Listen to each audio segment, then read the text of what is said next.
rich putting their gifts into the temple treasury. He also saw a poor widow put in 2 very small copper coins. I tell you the truth, he said, this poor widow has put in more than all the others. All these people gave their gifts out of their wealth, but she, out of her poverty, put in all she had to live on. Some of his disciples were remarking about how the temple was adorned with beautiful stones and with gifts dedicated to God. But Jesus said, As for what you see here, the time will come when not one stone will be left on another.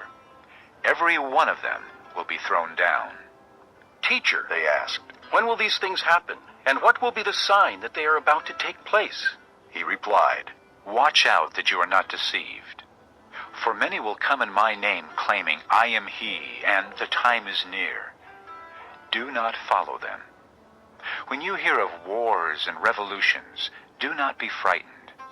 These things must happen first, but the end will not come right away.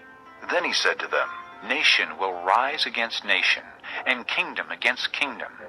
There will be great earthquakes, famines, and pestilences in various places, and fearful events and great signs from heaven. But before all this, they will lay hands on you and persecute you.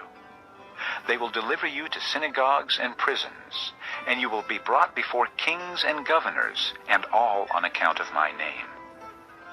This will result in your being witnesses to them. But make up your mind not to worry beforehand how you will defend yourselves. For I will give you words and wisdom that none of your adversaries will be able to resist or contradict. You will be betrayed even by parents, brothers, relatives, and friends, and they will put some of you to death. All men will hate you because of me, but not a hair of your head will perish. By standing firm, you will gain life. When you see Jerusalem being surrounded by armies, you will know that its desolation is near. Then let those who are in Judea flee to the mountains. Let those in the city get out, and let those in the country not enter the city. For this is the time of punishment, in fulfillment of all that has been written. How dreadful it will be in those days for pregnant women and nursing mothers. There will be great distress in the land, and wrath against this people. They will fall by the sword, and will be taken as prisoners to all the nations.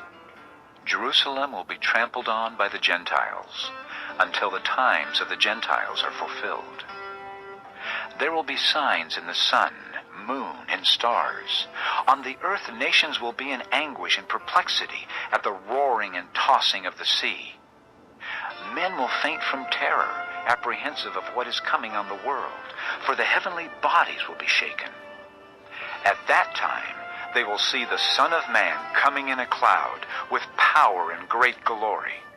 When these things begin to take place, stand up and lift up your heads, because your redemption is drawing near. He told them this parable. Look at the fig tree and all the trees.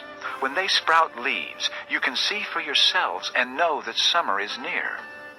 Even so, when you see these things happening, you know that the kingdom of God is near.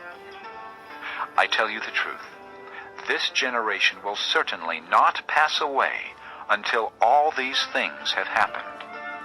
Heaven and earth will pass away, but my words will never pass away.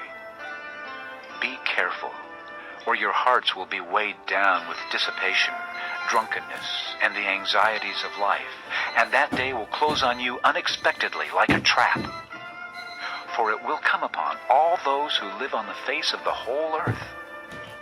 Be always on the watch, and pray that you may be able to escape all that is about to happen, and that you may be able to stand before the Son of Man. Each day, Jesus was teaching at the temple, and each evening he went out to spend the night on the hill called the Mount of Olives, and all the people came early in the morning to hear him at the temple. Chapter 21. As he looked up, Jesus saw the rich putting their gifts into the temple treasury. He also saw a poor widow put in 2 very small copper coins.